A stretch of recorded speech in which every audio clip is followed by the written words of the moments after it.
مقابلے میں مقاومت رزق کرنے کی صلاحیت اگر ہے تو صرف اس خطے میں باقی رہ گئی ہے، یعنی پاکستان، افغانستان اور ایران۔ لیکن اس خطے میں یہ جدید مالیاتی استعمار یا جوش امپیریلزم یا نیو ورلڈ آرڈر اس پر تلا ہوا ہے کہ مسلمانوں کو باہم دست و گری میں کر کے ایک خوریز جنگ کا ان کے مابین آغاز کرا دیا جائے۔ مجھے خوشی ہوئی ہے کل یا پرسوں کسی اخبار میں خصوصی انٹرویو مولانا فضل الرحمان صاحب کا شائع ہوا ہے، اور میں یہ دیکھ کر بہت خوش ہوا ہوں کہ وہی بات جو میں بہت عرصے سے کہہ رہا ہوں انہوں نے بھی کہی ہے کہ پاکستان، ایران اور افغانستان کو یکجان ہو جانا چاہیے، بلکہ لفظ خوبصورت استعمال کیا ہے انہوں نے۔ وہ آن جو ہے پاکستان، ایران، افغانستان کو یکجان ہو جانا چاہیے، تو اس میں ایک صدر کے لفظ بھی موجود۔ ویڈیو شروع کرنے سے پہلے ایک گزارش ہے، اگر آپ ہمارے چینل پر نئے ہیں تو سبسکرائب ضرور کریں اور ڈاکٹر اسرار احمد رحمت اللہ علیہ کے لیے سورہ فاتحہ پڑھ کر کامنٹ میں آمین لکھنا نہ بھولیں۔ شکریہ۔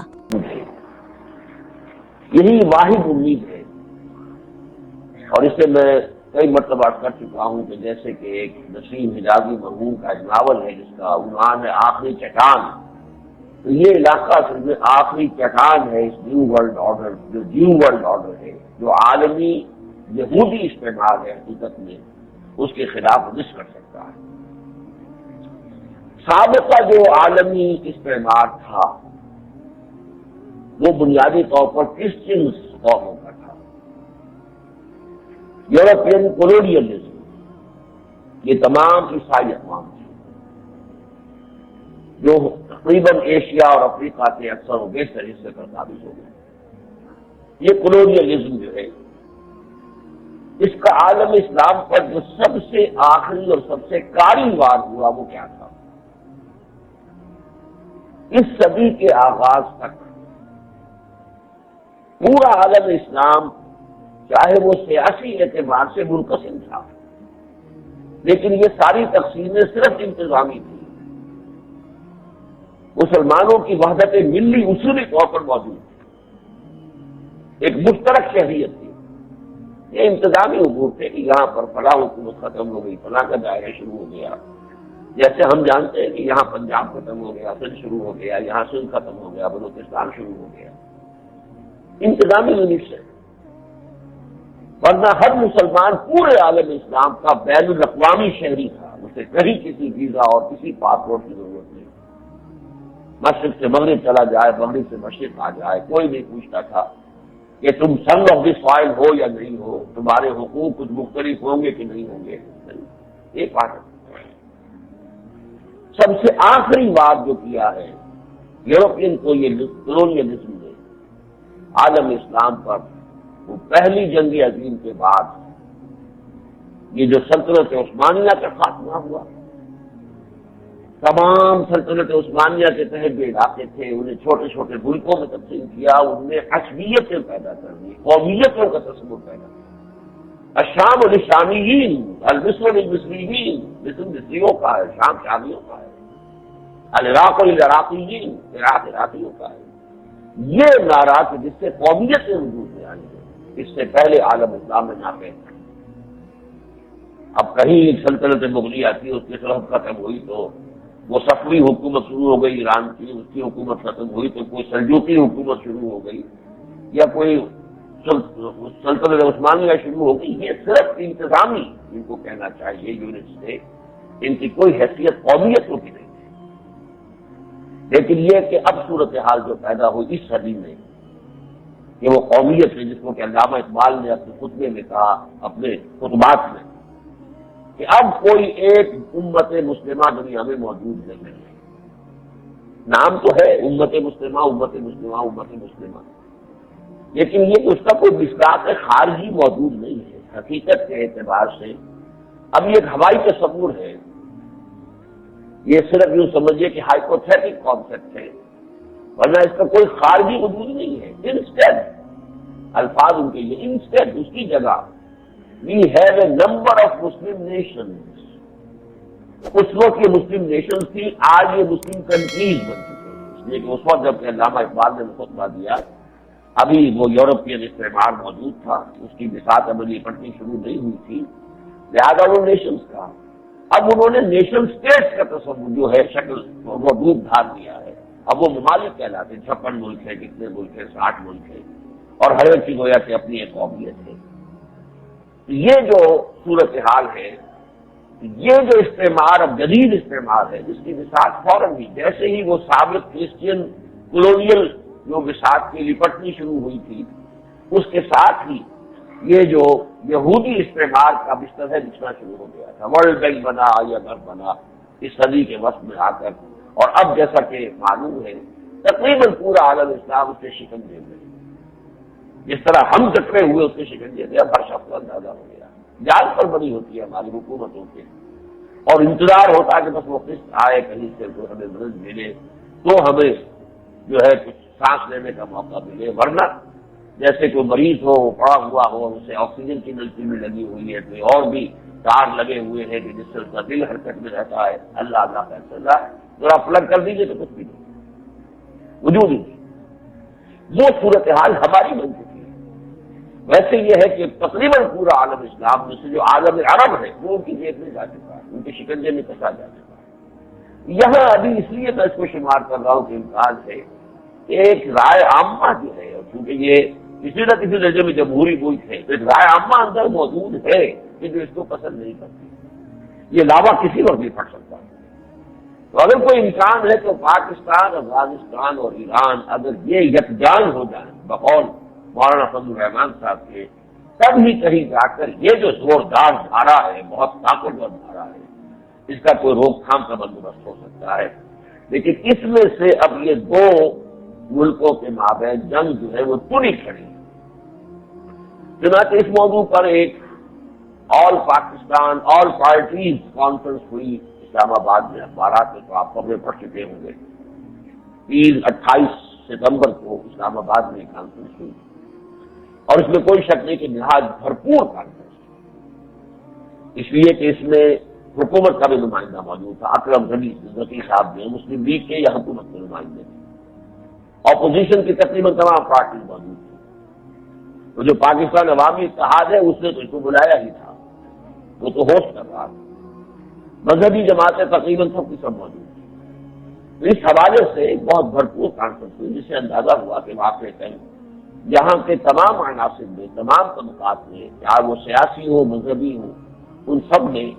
اس مسئلے کی اہمیت کا شعور موجود ہے، اس لیے کہ سب ایک مخال پر چلے گئے ہیں۔ میں نے تو عرض بھی کیا کہ میری تو کوئی حیثیت نہیں ہے، نہ سیاسی اعتبار سے میرا وہ مقام ہے اور نہ مذہبی جماعت میری اتنی بڑی ہے دینی جماعت، لیکن مجھے بھی دعوت دی گئی ہے تو میں نے اس کو اپنا اعزاز سمجھا ہے، اور میں اپنا ایک فرض منصبی سمجھتا ہوا میں وہاں پر پہنچا ہوں۔ وہاں جو مشترک قرارداد پاس ہوئی ہے وہ بھی عمدہ ہے، لیکن اس کے ضمن میں ایک بات نوٹ کر لیجیے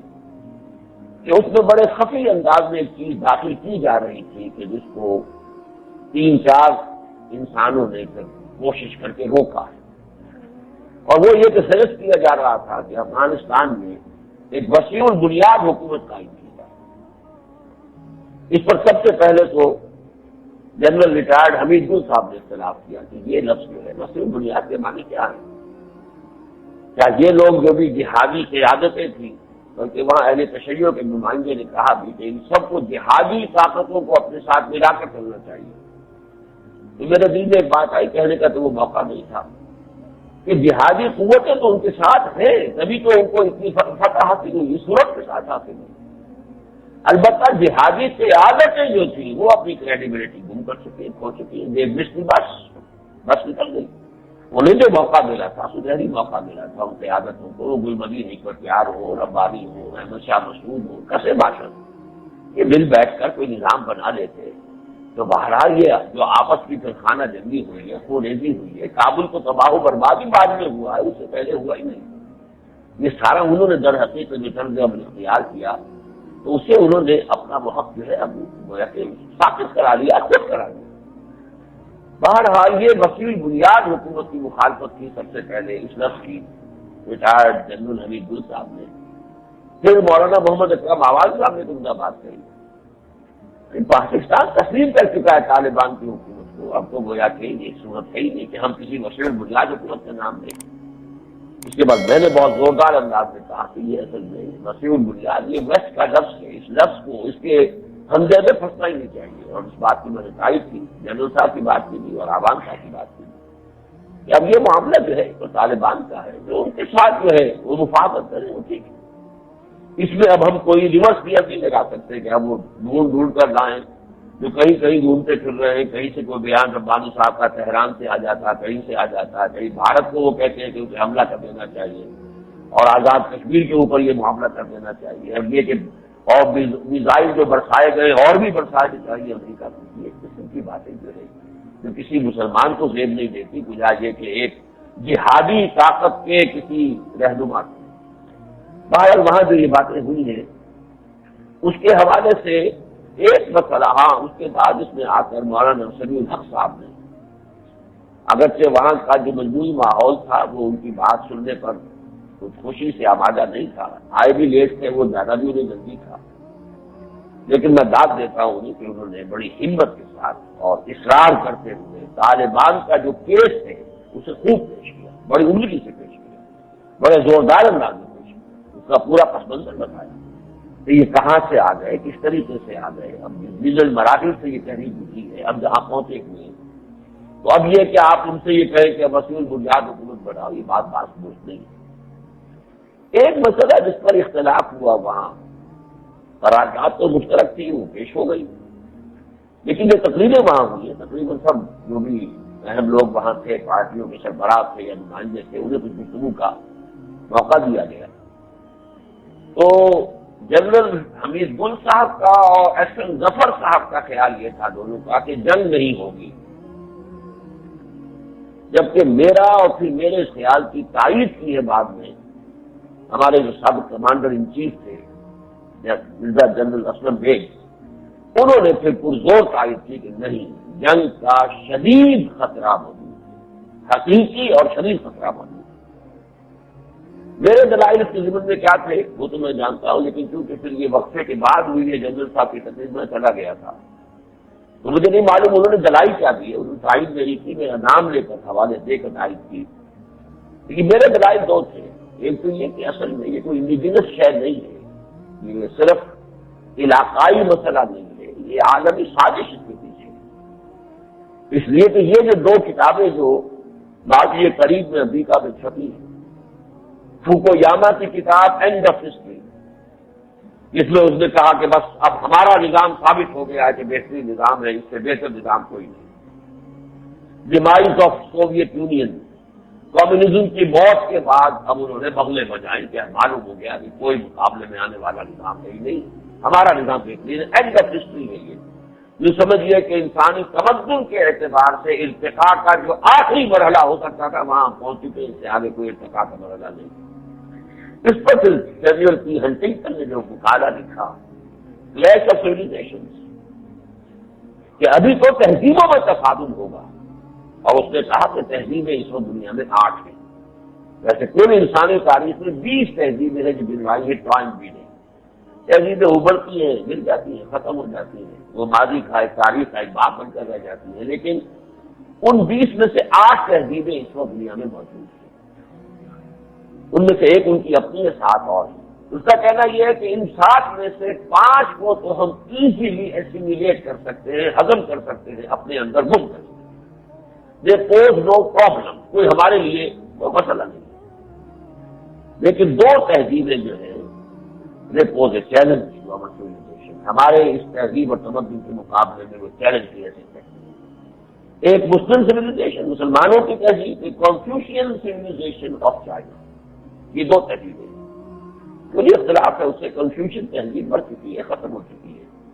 چائنا میں جب سے یہ کمیونسٹ ریولیوشن آیا وہ تہذیب میں اس کے اثرات ختم ہو چکے ہیں. لیکن چائنا بہت بڑا ملک ہے, بہت بڑی قوم ہے, اس اعتبار سے اس کا خوف ہے ان پر. حقیقت میں ان کے بدلے مقابل اگر آنے کی صلاحیت تہذیب کے اعتبار سے, تمدن کے اعتبار سے کسی نے تو صرف اسلامی تہذیب. اس اسلامی تہذیب کے ضمن میں پھر اس نے مشورے دیے 2 اپنی ایڈمنسٹریشن کو, اور حیرت ہوتی کس طرح ان مشوروں پر عمل شروع کیا گیا ہے.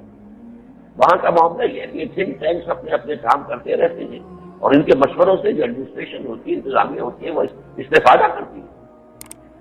ان سے دو مشورے دیے تھے، ایک تو یہ کہ چین کو مسلمان ممالک سے دور کرو، کہیں ان میں ربط نہ ہو جائے۔ چین کا اگر کوئی ربط اور تعلق جو ہے مسلمان ممالک کے ساتھ رہا تو یہ دو آپس کا مسئلہ ہو جائے گا۔ چنانچہ اس پر عمل ہوا ہے، ایشیا پیسیفک کانسیپٹ ڈیولپ کیا گیا، ایک اکنامک ریجن، بحر الساحل کے چاروں طرف جو ممالک آباد ہیں، ایشیا پیسیفک، خاص طور پر ایشیا کے ممالک۔ اس کی بڑی کانفرنس ہوئی تھی انوگریشن کے لیے، کلنٹن صاحب کل کرتے تھے جکارتا، انڈونیشیا میں کانفرنس اس کا جو ہے افتتاح ہوا تھا، تاکہ چین کو ایسٹ ورڈ لوکنگ کر دیا جائے۔ چین مشرق کی طرف دیکھے، مغرب کی طرف دیکھے گا، مغرب کی طرف دیکھے گا پاکستان ہے، ترکستان ہے، افغانستان ہے، وہ تو یہ نظر آئے گا۔ افغانستان کی بھی چھوٹی سی سرحد ملتی ہے چین کے ساتھ، پاکستان کی تو ہے ہی ہے، ترکستان کا ہے ہی ہے وہ معاملہ، لیکن مشرق کی طرف دیکھے گا تو بحر الساحل، اور بحر الساحل سے ادھر پہ امریکہ بہادر ہے، تو اس کا رخ موڑ دو، تحویل قبلہ کر دو اس کو در حقیقت مغرب کی بجائے مشرق کو دیکھے، اور وہ ہو گیا، بالفعل ہو گیا۔ اور دوسرا مشورہ یہ تھا کہ مسلمانوں کے آپس کے اختلافات کو بھڑکاؤ۔ یہ ہمارے ہاں بھی شیعہ سنی جو بھی خوریزی ہوئی ہے، یہ ایسے ہی نہیں ہو گئی ہے، خود بخود نہیں ہو گئی، اس کی تاریں بہت دور سے ہلتی ہیں، اس کے ڈانڈے جو ہے وہ بہت لمبے ہیں۔ اسی طریقے سے اب جو یہ جنگ شروع کرائی جا رہی ہے، یا جس کے لیے پورا انہوں نے سامان تو کر دیا ہے، میرے نزدیک اس کے پیچھے چونکہ یہ عالمی سازش کار فرما ہے، لہذا حقیقی اور شدید خطرہ موجود ہے کہ جنگ ہو جائے گی۔ دوسرا سبب جس کی بنیاد پر میں نے یہ بات کہی وہ یہ تھی کہ ایران میں خود ایک کشاکش داخلی طور پر شروع ہو چکی ہے۔ وہ جو آرتھوڈاکس علماء اور ان کی گرفت تھی وہ اب کچھ ڈھیلی پڑ رہی ہے۔ ایران کا معاشرہ تو اس اسلامی انقلاب سے پہلے بڑا لبرل معاشرہ تھا، پینا پلانا اور بے حیائی فحاشی بڑی کھلے عام مغرب کا، آپ یوں سمجھ لیجئے کہ وہ فرانس کی تہذیب اور ایران کی تہذیب بس ایک ہی تھی، کوئی فرق نہیں تھا۔ زبانی اعتبار سے بھی لسانی صوتی اثرات جو ہیں فرینچ لینگویج کے اور فارسی زبان کے بہت ایک دوسرے سے ملتے جلتے ہیں۔ اس حوالے سے بالکل وہ مغربی تہذیب کے اندر رنگا ہوا تھا۔ اس انقلاب کے بعد باہر اس کے اوپر ایک دوسرا رنگ آیا، لیکن یہ تو نہیں کہ وہ پورا پہلا رنگ بالکل ختم ہو گیا۔ آج بجھی ہوئی نہ جان، آج دبی ہوئی سمجھ، وہ آج دبی ہوئی تھی وہ ابھر رہی ہے۔ اب لبرل خاتمی صاحب ان کے نمائندے کیسے سے ابھر کر آئے ہیں۔ اب وہ ایران جو ہے پاکستان امریکہ کے ساتھ بھی اپنے سینسز جو ہے مینڈ کر رہا ہے، اپنے تعلقات کو بہتر بنا رہا ہے۔ وہ جو رشدی کے خلاف فتویٰ تھا، اگرچہ انہوں نے کہا کہ فتویٰ ہم نے واپس نہیں لیا، لیکن اس کے سر پر جو قیمت لگا رکھی تھی وہ جو ہے اس میں کچھ ڈھیل پیدا کی ہے، جس سے کہ اب سفارتی تعلقات فرانس کے ساتھ بھی ہو رہے ہیں اور برطانیہ سے ابھی لبرل جو وہاں پر رو آئی ہے، ظاہر بات ہے کہ آرتھوڈاکس جو قیادت ہے وہاں کی، خامنئی صاحب جس کے سربراہ ہیں، روحانی رہنما وہ ہے۔ یہ اصل میں وہاں پر ایک سنویت والا نظام ہے، ایک طرح کی مذہبی رہنمائیت ہے، رہنما کونسل ہے، اس کے سب سے بڑے رہبر جو ہیں وہ خامنئی ہیں، تو آیت اللہ خمینی صاحب کے بعد ہے۔ دوسری طرف یہ کہ انتخابات کے ذریعے سے اب وہاں پر صدر بھی آتا ہے، ہاشمی رفسنجانی سے پہلے اب یہ ہاشمی صاحب ہے۔ یہ لبرل اور آرتھوڈاکس کا جو ٹکراؤ ہو رہا ہے ادھر، اکثر و بیشتر ایسا ہوتا ہے دنیا میں کہ کسی ملک میں داخلی خلفشار ہو تو کوئی بیرونی فرنٹ کو کھول دیتے ہیں تاکہ قوم کی توجہات ادھر ہو جائے، اور اندرونی خلفشار، اندرونی رفت جو ہے اس کے اثرات کم ہو جائے۔ مجھے اس کا اندیشہ ہے کہ یہ صورتحال جو اندر وہاں کشاکش ہے، یہ بھی شاید اس جنگ کے شروع کرنے کا سبب بن جائے۔ چنانچہ آپ نے نوٹ کیا ہوگا اس ہفتے کے دوران، بلکہ میں نے پچھلے جمعے میں بیان بھی کیا تھا یہ ایرانی پارلیمنٹ نے یہ کہا ہے کہ حملہ کرنے کی اجازت نہیں ہے، لیکن آج کا بیان یہ ہے کہ پاسداران انقلاب جو ان کا کہ ہم تو اشارے کے منتظر ہیں خامنئی کے، جیسے ہی وہ اشارہ کریں گے ہم 48 گھنٹوں کے اندر افغانستان کو پیش کر رکھ دیں گے، طالبان کو قتل کر رکھ دیں گے۔ ویسے یہ تو خیر بڑھ ہے ان کی جو انہوں نے کھانکی ہے، کیا ہوگا یہ تو اللہ جانتا ہے، میں کچھ نہیں کہہ سکتا کیا نتیجہ ہوگا، صرف یہ مجھے بہرحال معلوم ہے کہ ان کی ٹرینڈ آرمی ہے، ان کے بہت سے اعتبارات سے ان کا پلڑا بھاری ہے، لیکن افغان بھی کوئی معمولی شے نہیں ہے، وہ لوہے پہ چلے ہیں، اور انہوں نے روس کے ساتھ بھی ٹکر لی ہے، جانے دی ہیں بے شمار، اس حوالے سے یہ کہ آسانی کے ساتھ یہ مسئلہ طے ہو جائے، جو یہاں ادھر سے کہا گیا 30 برس تک جنگ جاری رہے گی، میں سمجھتا ہوں کہ وہ بات صحیح ہے۔ یہ تو ہو سکتا ہے کہ جیسے 3 مرتبہ ہوا ہندوستان کی تاریخ میں کہ انگریزوں نے حملہ کیا افغانستان پر اور وقتی طور پر فتح حاصل ہو گئی، لیکن اس کو ریٹین کرنا، وہاں پر برقرار رہنا ان کے لیے ممکن نہیں تھا۔ تو ہو سکتا ہے جیسے کہا جا رہا ہے یہ سارا دباؤ ڈال کر کراچ کا علاقہ جو ہے اس کے اوپر قبضہ کر لے، اور یہ علاقہ ہمیشہ سے ایسا رہا ہے کہ یہ کبھی ایران کا حصہ بنا، کبھی افغانستان کا حصہ بنا، یہ اس طرح کا معاملہ رہا ہے ہرات کا۔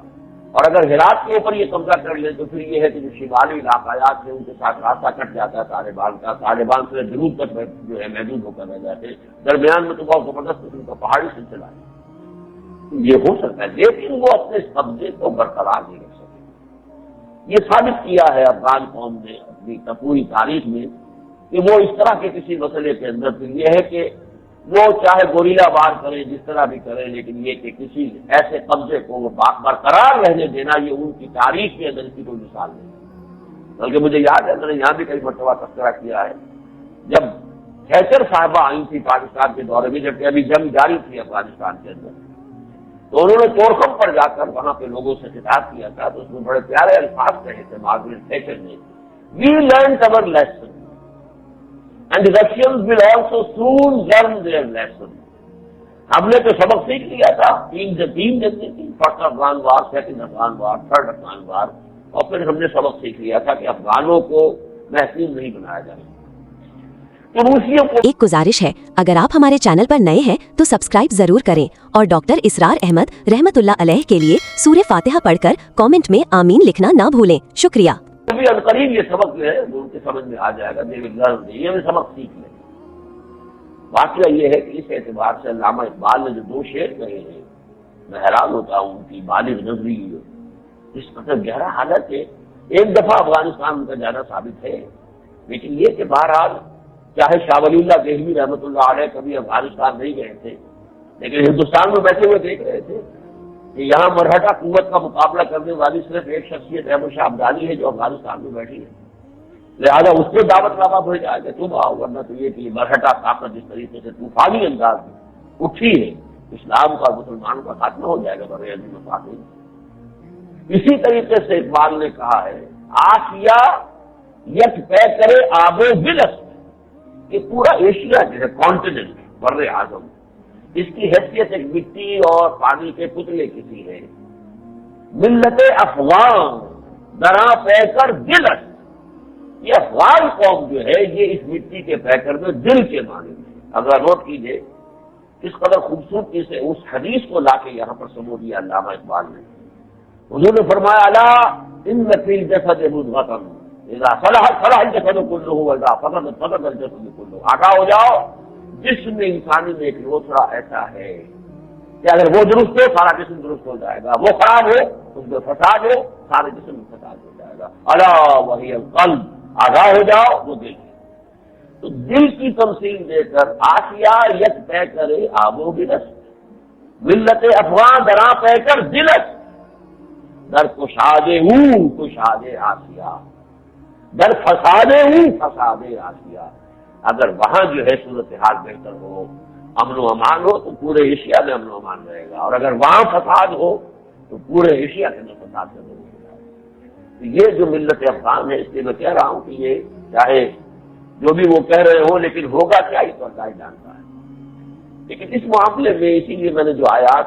آج پڑھی ہے 5 آیات سورہ حجرات کی، ان میں سے 3 پہلی آیات کا تو تعلق جو ہے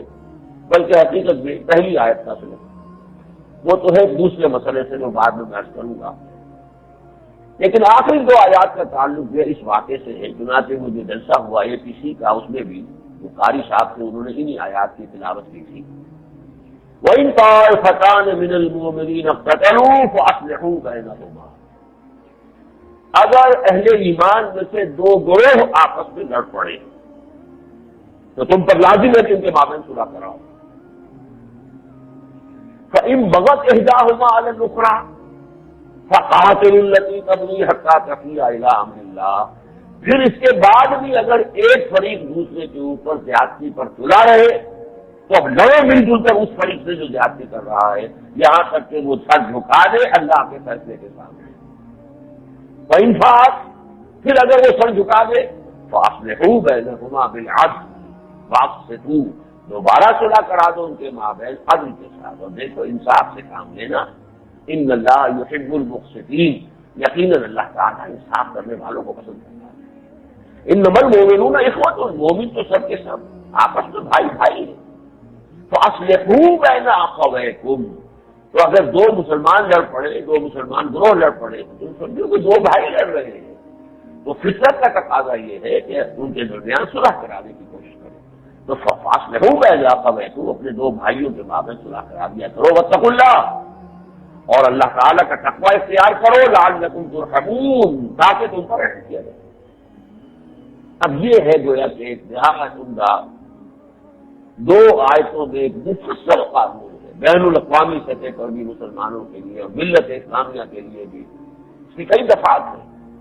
پہلی بات تو معلوم ہوئی کہ مسلمانوں میں آپس میں جھگڑا ہو سکتا ہے، فرشتے تو نہیں ہو سکتے، سب لڑائی ہو سکتی ہے. صحابہ کرام میں بھی ہو گئی، لہٰذا اسے کوئی بڑی دستیاب نہ سمجھو. وہی طائفتان من المؤمنین اقتتلوا. دوسری دفعہ کیا ہے کہ ہاں اب یہ فرض ہے پوری امت کا کہ ہم صلح کرائیں. ان ڈفرنس کا رویہ درست نہیں ہے کہ ہم کیا جی آپس میں جانیں گے، یہ غلط. اس کا تو مطلب یہ ہے کہ پھر جو اس ملی جو فرض ہے، ذمہ داری ہے، اس سے آپ کرنے کا قرار ہے. عام طور پہ آدمی کرنے کا قرار ہے صاحب یہ دو بھائی ہیں، یہ پھر ایک ہو جائیں گے اور ہم برے بن کر رہ جائیں گے بیچ میں. لیکن یہ ہمیں یہ ایٹیٹیوڈ اختیار کرنے کی اجازت نہیں ہے.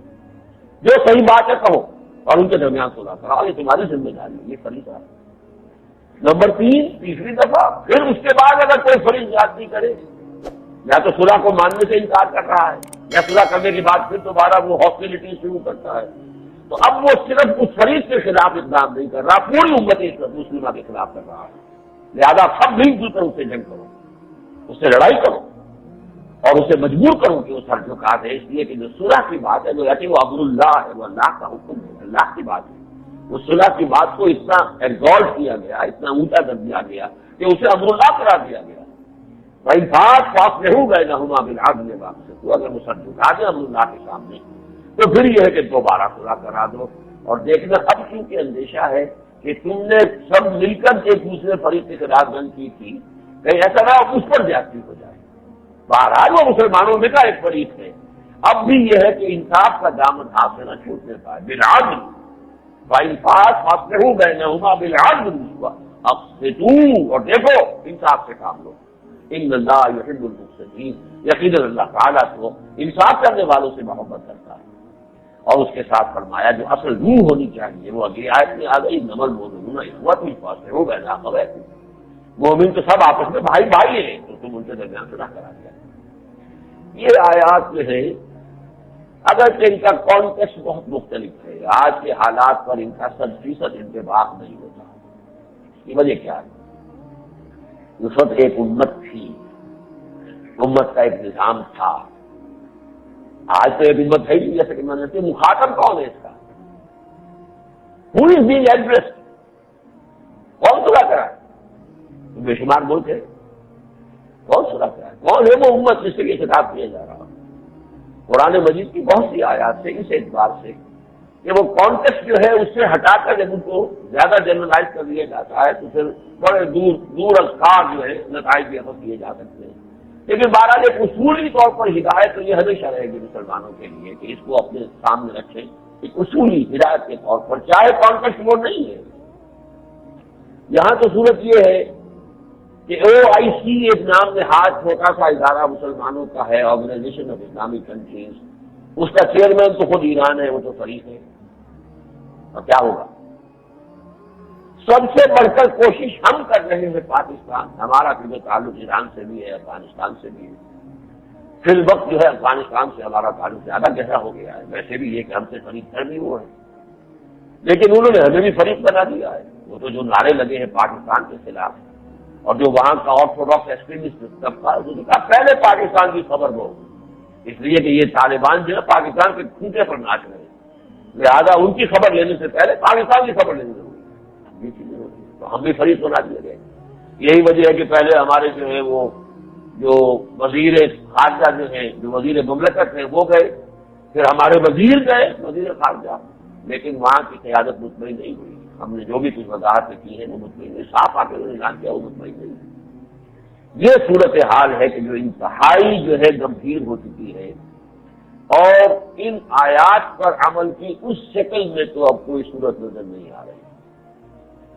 کہ امت مسلمہ بیچ بچاؤ کرا سکے. کہاں ہے وہ امت مسلمہ؟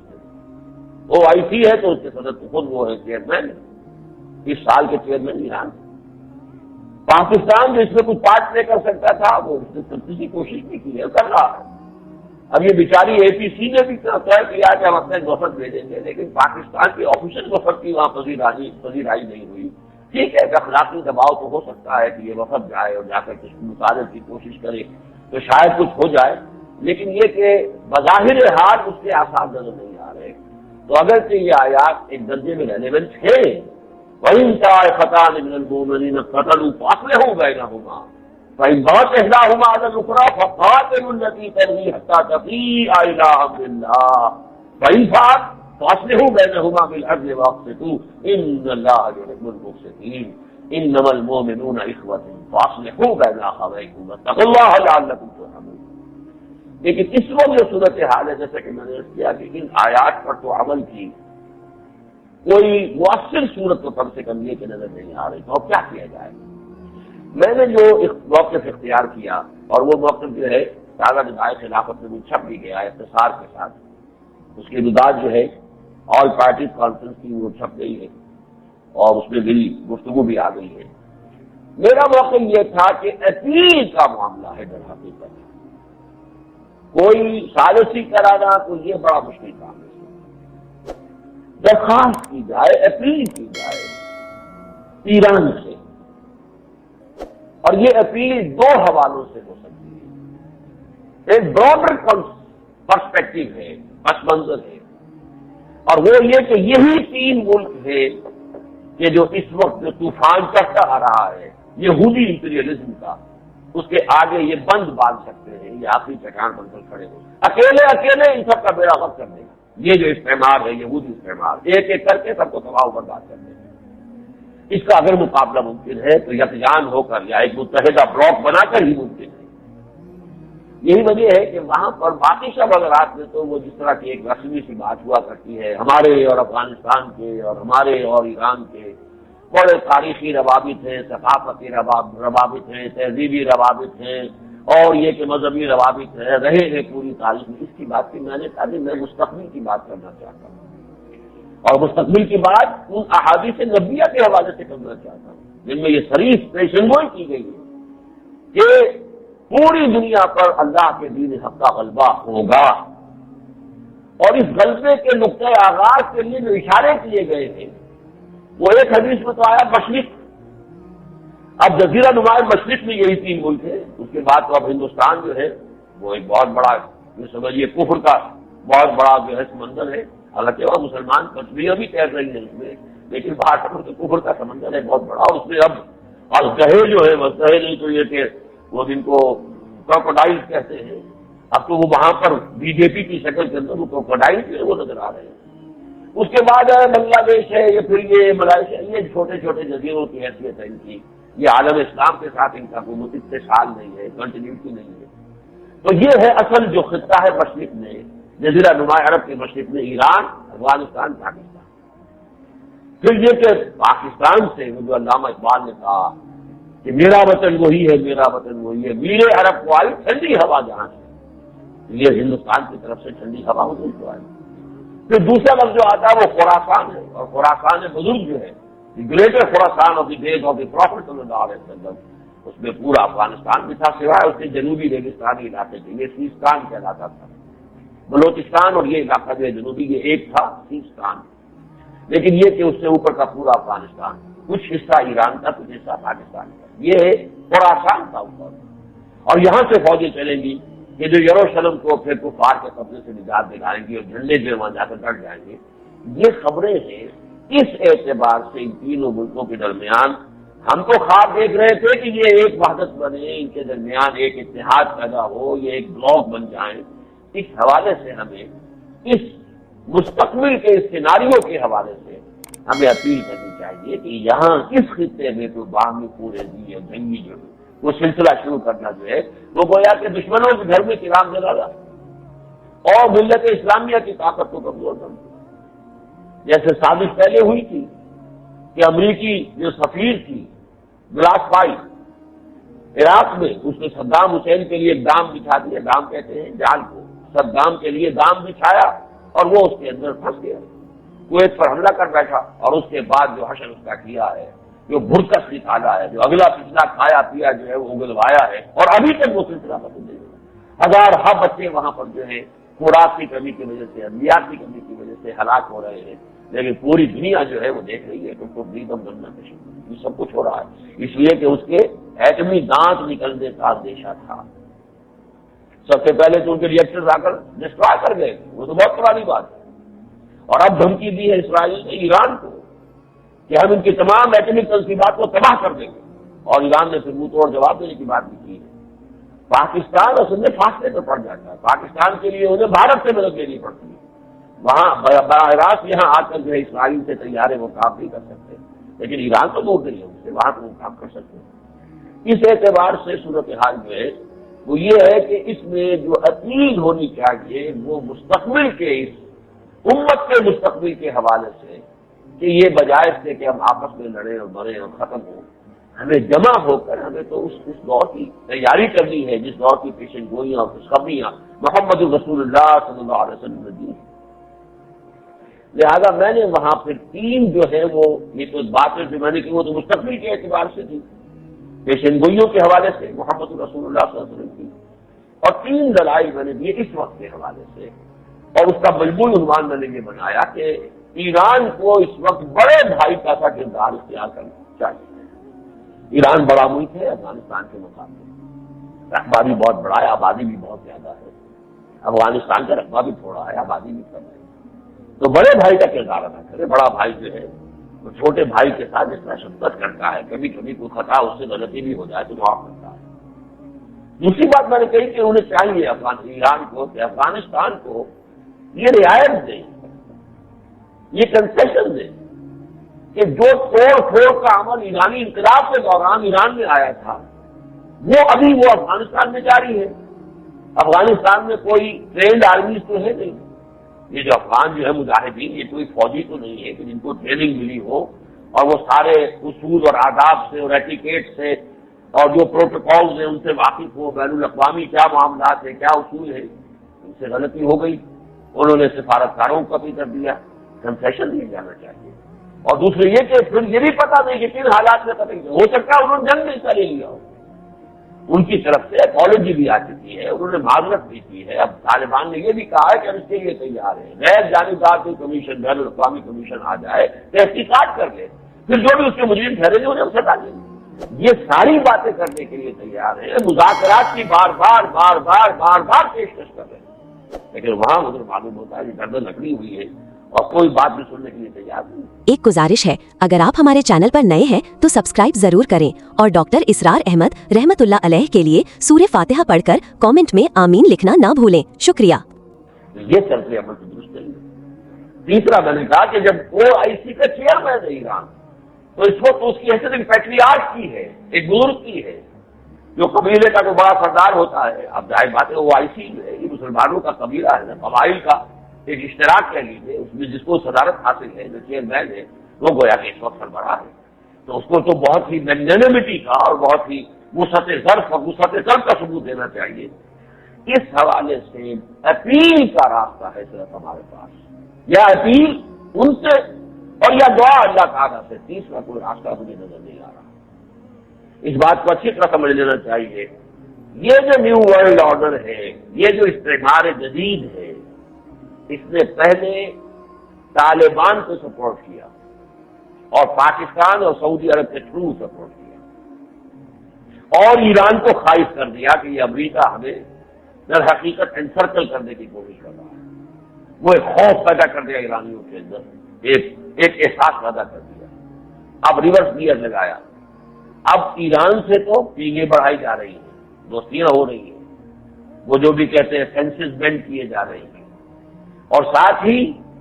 سعودی عرب نے بھی اپنے سفارتی تعلقات منجمد کر دیے، گویا کہ افغانستان کی سپورٹ جو تھی اس سے ہاتھ کھینچ لیا ہے۔ اب تاکہ اب یہ لڑائی ہوگی ملت اسلامیہ جس طرح ادھر بھوکس نکل گیا تھا عراق کا، ایسے یہاں بھوکس نکل جائے گا۔ یہ ابھرتی ہوئی طاقت جو ہے ان میں سے یہ ایک دوسرے کے ساتھ دست و گریبان ہو جائیں، اور یہ عذاب جو ہے جس کو کہ قرآن مجید کو تو عذاب الہی سے بھی تعبیر کیا گیا، آئے کسی کے ہاتھوں لیکن ہے تو عذاب الہی، کسی کے ذریعے سے آئے، چاہے وہ ابو جہل کا کوڑا تھا جو پڑھ رہا تھا حضرت یاسین اور حضرت سمیہ کی پیٹھ پر، لیکن اس میں رکھ کے بغیر تو وہ کوڑا نہیں مار سکتا تھا۔ یہ اصل میں ہمیں در حقیقت سزا مل رہی ہے، وہ جو سورہ انعام کی آیت نمبر 65 میں بیان ہوئی ہے، اور یلبسکم شیعا ویذیق بعضکم بعض بعض، تمہیں گروہوں اور جماعتوں میں تقسیم کر دے اور ایک دوسرے سے ٹکرا دے۔ یہ معاملہ ہے جو مغربی استعمار ہمارے ساتھ کرنا چاہتا ہے، اور اس سے بھی آگے بڑھ کر ایک بات اور دیکھیے، یہ تو ہمارا چونکہ امیڈیٹ نیبرہڈ ہے اس لیے میں نے اس کی تفصیلی بات کی، یہ مغربی استعمال یہی کھیل مغربی ایشیا میں کھیل رہا ہے۔ ترکی نے اسی طریقے سے اپنی افواج لا کر شام کی سرحد پر جمع کر دی، اور ترکی کے ساتھ معاہدہ اسرائیل کا ہو رہا ہے، وہ ساری جو بھی ان کی ہے جوائنٹ جو بھی وہ ایکسرسائز کرتے ہیں فوجی، ان کے جو معاہدات ہیں وہ تو اپنی جگہ پر ہیں، اس سے بھی بڑھ کر چونکہ دریا دجلہ اور فرات دونوں کے منبع جو ہے وہ ترکی سے ہے، وہاں سے نکل کر عراق میں آتے ہیں دونوں دریا، وہاں بند باندھ کر وہاں کا پانی پائپوں کے ذریعے سے اسرائیل کو سپلائی کرنے کا منصوبہ بن رہا ہے۔ نتیجہ کیا ہوگا؟ عراق ڈیزرٹ میں تبدیل ہو جائے گا اور اسرائیل جو ہے باغ و بہار ہوگا، اور یہ کس سے کروا رہے ہیں؟ مسلمان ملک سے، ترکی سے۔ جیسے اس وقت ایک مسلمان ملک ایران کو کھڑا کر دیا ہے، وہ 2.5 لاکھ اپنی فوج اور 70-75 ہزار پاسبان لے کر آگے آئے، اور ریویوڈ ان کی ایکسرسائز تب سے شروع ہو چکی، اثر نو ایکسرسائز کا آغاز ہو گیا، جیسا کہ میں نے عرض کیا اور اسلم بیگ صاحب نے میری تائید کی کہ واقعی سے شدید خطرہ موجود ہے۔ ان حالات میں جیسا کہ میں نے عرض کیا کہ ہمارے لیے تو ایک ہی چارہ کار ہے، اے خاصان رسول وقت دعا ہے، امت پہ تیری آ کے عجب وقت پڑا ہے، وہ دین جو بڑی شان سے نکلا تھا وطن سے پردیس میں وہ آج غریب الغربا ہے۔ ہم خواب دیکھ رہے تھے کہ یہ تینوں ملک یکجان ہو، لیکن ہو بظاہر فوری طور پر شکل یہ نظر آ رہی ہے، اگرچہ ایک خواب میں وہ مسلکن تو شیعہ ہیں، آغا مرتضیٰ پویا، ان سے میری ایک ملاقات پہلے ہوئی تھی اسلام آباد میں، تو انہوں نے اس وقت جب میں نے یہ بات کہی تھی پاکستان، ایران، افغانستان کی، تو انہوں نے کہا تھا جی بالکل آپ سے یہ اتفاق ہے کہ PIA ہی میں حل ہے سارے مسائل کا۔ تو میں حیران ہوا، یہ PIA تو ہماری ایئر لائن کا نام ہے، اس میں کون سا حل آ گیا؟ کیونکہ PIA سے میری مراد ہے پاکستان، ایران، افغانستان، PIA۔ تو ان کی اس بات سے ابھی ملاقات ان سے ہوئی ہے اس APC میں، تو انہوں نے کہا کہ یہ جو بھی کچھ ہو رہا ہے اونچ نیچ ہوگی، بالآخر وہی جائے گا معاملہ۔ میں خوش ہوں اس پر کہ ان کی یہ رائے ہے کہ جو خواب میں دیکھ رہا ہوں ان کی بھی رائے بالآخر کچھ ٹھوکنے لگ جائیں کچھ، لیکن سبق یاد آ جائے گا، سمجھ میں آ جائے گا۔ امید ہے کہ یہ کچھ نہ کچھ ٹھوکنے کھانے کے بعد جو ہے شاید ہوش آ جائے، عقل آ جائے۔ تو یہ عزم تیرا سعی سے دمساز ہو کیوں کر، اسباب نہ ہو جمع تو آغاز ہو کیوں کر، اسباب کرے جمع خدا ہی کا ہے یہ کام، طالب ہو خدا سے تو دعا ہی کا ہے یہ کام۔ تو ہمیں اس معاملے میں اللہ تعالیٰ سے دعا کرنی چاہیے، اور یہی ہمارے پاس تو سب سے بڑا ہیلا اور سب سے بڑا وسیلہ ہے۔ دوسری بات جو اندرون ملک کے دو معاملات ہیں، ان میں سے ایک تو ہے کہ جو رحمان ملک صاحب کی بدنام زمانہ رپورٹ آبزرور نے شائع کی، اور اس پر جو طوفان اس ملک میں اٹھا ہے مخالفت میں بھی، اور اس کے حوالے سے موجودہ حکومت کے خلاف پروپیگنڈا بھی بہت زور شور سے، یہ معاملہ واقعتاً ایسا ہے کہ اس کے ضمن میں بھی ہمیں قرآن مجید کی ایک ہدایت جو ہے جو انہی آیات کے اندر موجود ہے۔ کہا جا رہا ہے وہ تو بگوڑا تھا، وہ تو فلاں تھا، وہ تو خود کرپٹ تھا، وہ یہ سب کچھ بھی ہو، قرآن کہتا ہے یا ایھا الذین آمنوا ان جاءکم فاسق بنبأ فتبینوا، اگر تمہارے پاس کوئی فاسق بھی کوئی خبر لے کر آتا ہے تو تحقیق تو کرو، ٹھیک ہے فوراً اسلام نہ کر دو، تحقیق کرو، لیکن نظر انداز کرنا تو ٹھیک نہیں۔ فتبینوا ان تصیبوا قوما بجہالۃ فتصبحوا علی ما فعلتم نادمین، مراد یہ کہ تم نادانی میں کسی قوم پر حملہ کر بیٹھو، بعد میں تمہیں جو ہے اس پر پشیمان ہونا پڑے، بات صحیح ہے، لیکن پہلا لفظ ہے فتبینوا، تحقیق کرو۔ یہاں جو خبریں آ رہی ہیں، پہلے خبر آئی تھی جب تک ابھی نواز شریف صاحب منظر عام پر نہیں آئے تھے، باہر تھے، رپورٹ آ گئی، داخل دفتر کر دی گئی، اس کو تو صرف بدنیتی پر مبنی ہے، اب کہا گیا وہ سرکاری طور پر صحیح طور پر تو آئی ہی نہیں. یہ تو انداز بدل گئے ہیں. پہلے کہا حسین نواز صاحب نے کہ ہم اس کے خلاف کارروائی کریں گے, اس کے بعد کچھ ایسی باتیں آئیں کہ نہیں کوئی ضرورت نہیں. یہ چیزیں تو شکوک و شبہات پیدا کریں. اسی قسم کے معاملات تو پہلے ہوئے تھے. وہ سرے محل تھا اور یہ تھا اور اتنے منو سونا جو ہے وہ لے گیا, یہ زرداری اور یہ ہو گیا اور وہ ہو گیا. یہ سب کچھ آخر تھا جب ان سے کہا گیا تھا کہ مقدمہ دائر کرو. یہی جواب جو اب یہ دے رہے ہیں کہ نہیں, کیا ضرورت ہے مقدمہ دائر کرو. کسی نے بہت خوب کہا ہے کہ وہ تو عدالتیں ایسی ہے, وہاں سے جو مولانا کوثر نیازی صاحب نے بھی دنڈ وصول کیا تھا اور کسی اور ایک صاحب نے بھی, چودھری ظہور الہی صاحب نے بھی ہرجانہ وصول کر دیا تھا. برطانوی عدالتیں ہیں, یہ عدالتیں پاکستان کی تو نہیں ہے. بہرحال انہوں نے اپنا رول آف لا کا ایک معیار قائم کیا ہوا. جاؤ سو پہ ہو, مقدمہ دائر کرو, اور نہیں کرتے ہو تو پھر لوگ یہ سوچتے تو مجبور ہوں گے کہ دال میں کچھ نہ کچھ کالا ہے. اور خاص طور پر یہاں پہ میں صدر سارر صاحب, اگرچہ میں ان کی عزت کرتا ہوں, وہ تو شرع آدمی ہے, ان کی بڑی ہی مصنون جو ہے وہ داڑھی بھی ہے, لیکن یہ کہ جو طرز عمل وہ اختیار کر رہے ہیں وہ اس جو office of the president of Islamic جمہوریہ پاکستان کے یعنی شایع نشان نہیں ہے. میں ابھی اسلام آباد میں چرچے سن کر آیا ہوں, جس طریقے سے ان کا تذکرہ ہوتا ہے تو مجھے وہ دن یاد آ گئے جبکہ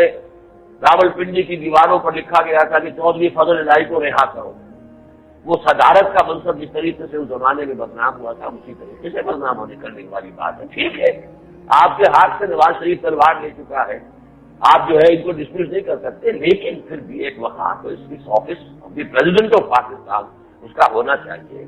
کہتے کہ ہاں رپورٹ آئی ہے, میں اپنی طور پر تحقیق بھی کروں گا, دیکھوں گا, اور اگر کوئی چیزیں ایسی ہوئی کہ جو قابل لحاظ ہے تو اس کے اوپر کارروائی بھی کی جائے گی. یہ کام جو ہے اس کا نہ کرنا جو ہے میرے نزدیک فتبینوا اس حکم کی منافی ہے, نفی ہے, تحقیق ہے. اور ظاہر بات ہے تحقیق کے بعد ہی پتہ چلے گا کہ کیا دودھ کتنا ہے, پانی کتنا ہے. دودھ کا دودھ اور پانی کا پانی علیحدہ کرنے کے لیے لازم ہے کہ آپ اس رپورٹ کو اس طریقے سے جو ہے سمرلی ڈسمس نہ کر دیا جائے. بات نہیں, کچھ نہیں ہے, کوئی نہیں ہے, نہیں. یہ بات تو اب اور اخبارات ملک کے ہیں, چرچا کتنا ہو گیا ہے. اب ظاہر بات ہے یہاں عام آدمی اخبار پڑھتا ہے, اس کے ذہن میں نہ معلوم کتنے سوالیہ نشانات میں کھڑے ہو گئے ہوں گے. میں نے تو آج سے کوئی مہینہ ڈیڑھ مہینہ قبل جو خط لکھا تھا اور جا کر خود پڑھ کر سنایا تھا, خط بھی لے گیا خود بھی گیا, جا کر پڑھ کر سنایا. اس میں یہ تھا اگر آپ کے کوئی اثاثے باہر ہے تو میں تو اگر کے ساتھ کہہ سکتا ہوں, لیکن یہ کہ یہاں تو آپ کو معلوم ہے قاضی صاحب بھی کہتے ہیں یہ بھی چور وہ بھی چور, لغاری صاحب کہتے ہیں یہ بھی چور اور ڈاکو وہ بھی چور اور ڈاکو, عمران صاحب بھی کہتے ہیں یہ بھی چور اور وہ بھی, سب کے سب. اسی طریقے سے احمد قاضی صاحب بھی کہتے ہیں میں اس طرح کے اپوزیشن لیڈروں میں نہیں ہوں, میں اس طرح کی باتیں نہیں کرتا ہوں, اور جب تک کوئی ثبوت میرے پاس نہ ہو میں کچھ کہنے کو تیار. میں تو اگر سے کہا تھا, اگر ہے تو آپ اپنی نیک نیتی کا ثبوت فراہم کیجیے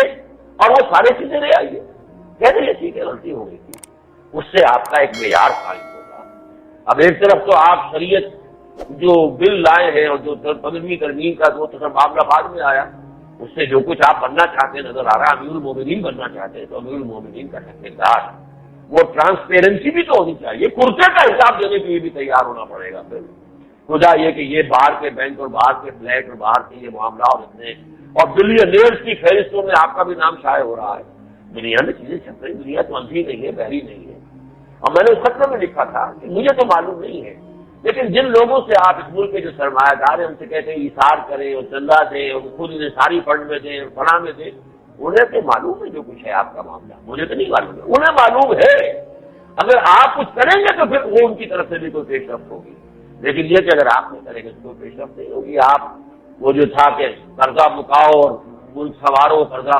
ختم کرو, وہ بھی ٹائم فش ہو کر رہ گیا تھا. یہ خود انحصاری فنڈ بھی ختم ہو گیا ہے. وہ کشکول ایک کے جو ہے وہ ٹکڑے کیے تھے, توڑا تھا اسے, لیکن ہر ٹکڑا لیے گھوم رہے ہیں. اب تو کہیں کویت میں ہے اور کہیں اسلامک بینک میں جدہ میں ہے, کہیں کہیں اور ہے, IMF کے پاس ہے.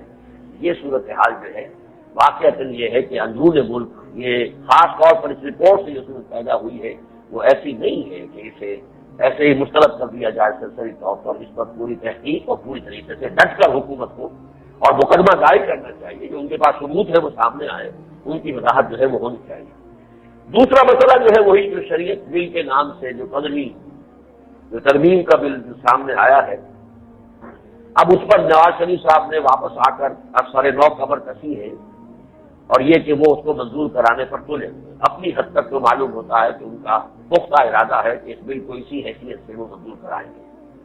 اور شاید اس کے لیے مجھے اندیشہ ہے کہ وہ عوامی سطح پر بھی کوئی ہنگامہ شروع کرا دیں، جس میں نے ابھی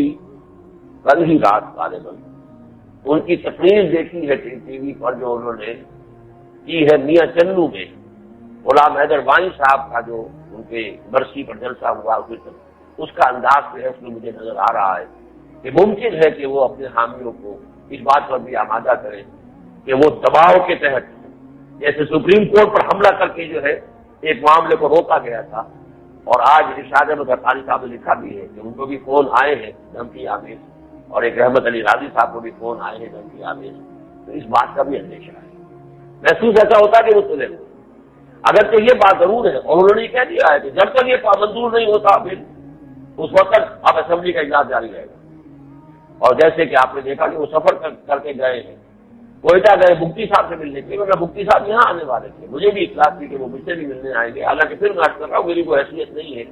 لیکن یہ کہ یہ جو جمہوری وطن پارٹی ہے یہ اس وقت نکلی ہوئی ہے اس پر کہ صوبائی خود مختاری زیادہ کرائی جائے، اس کا ایک بل انہوں نے جو نواز شریف صاحب نے کہا بھی کہ میں گیا تھا شریعت بل کے اوپر ان سے تائید لینے، انہوں نے وہ جوابی طور پر میرے ہاتھ میں وہ جو صوبائی خود مختاری کا بل تھما دیا۔ اب یہ جو ہے سارے معاملات جو ہے وہ ابھر رہے ہیں، سامنے آ رہے ہیں، تو مفتی صاحب سے ملنے گئے تھے اس کے لیے سپورٹ لینے کے لیے، یہ معاملہ جو ہے اگرچہ کچھ اچھی باتیں بھی سامنے آئی، پچھلی مرتبہ میں عرض کر چکا ہوں، خود نواز شریف صاحب کا بیان آ گیا بلڈوز نہیں کریں گے، تیری آواز مکے اور مدینے، اللہ انہیں توفیق دے کہ نہ اسے بلڈوز کرے اسمبلی میں، نہ عوامی سطح پر کوئی ایجیٹیشن اور کوئی خلفشار شروع کروائیں۔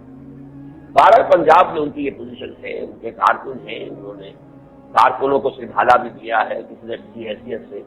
اور اگر وہ سپریم کورٹ کے اوپر حملہ کروا سکتے تھے تو اور بھی جو کام جو ہے ان کے لیے ممکن ہے۔ پنجاب میں وزیر اعلیٰ بھی ان کے چھوٹے بھائی ہیں، وہ بھی زوردار آدمی ہے، زوردار شخصیت ہے، لیکن اللہ کرے کہ اس راستے کی طرف ان کا ذہن نہ جائے اور وہ اس سے بچ کر رہے۔ خورشید محمود قصوری صاحب کا خط جو ہے وہ تفصیل سے بھی آ گیا، اور اسی پر پھر میں نے انہیں مبارکباد بھی دی، بین ہی وہ باتیں جو میں نے تیسرے دن کہہ دی تھی جیسے بل سامنے آیا تھا، میں نے پریس کانفرنس کی تھی یہی لاہور میں، اور میں نے وہاں پر جو باتیں کہی تھی وہ ایمان کے ساتھ تھی، ایک صفحے میں پریس کانفرنس کا بیان آ گیا تھا، ہدایت خلافت میں چھپ بھی گیا تھا، تفصیل سے انہوں نے اس کے لیے دلائل دیے ہیں اور بہت خوبصورت دلائل دیے ہیں۔ انہوں نے بھی کہا ہے کہ شریعت کی سپریمیسی کا جو ہے اگر آپ لانا چاہتے ہیں ضرور لائیں، سر آنکھوں پر کوئی اختلاف نہیں، لیکن یہ چیزیں جو اس کے ساتھ ہے کہ جس سے پارلیمنٹ کی بھی گویا کہ ایک طرح سے نفی ہو جاتی ہے، عدلیہ کے اوپر بھی بالادستی حاصل ہو جاتی ہے، جو بھی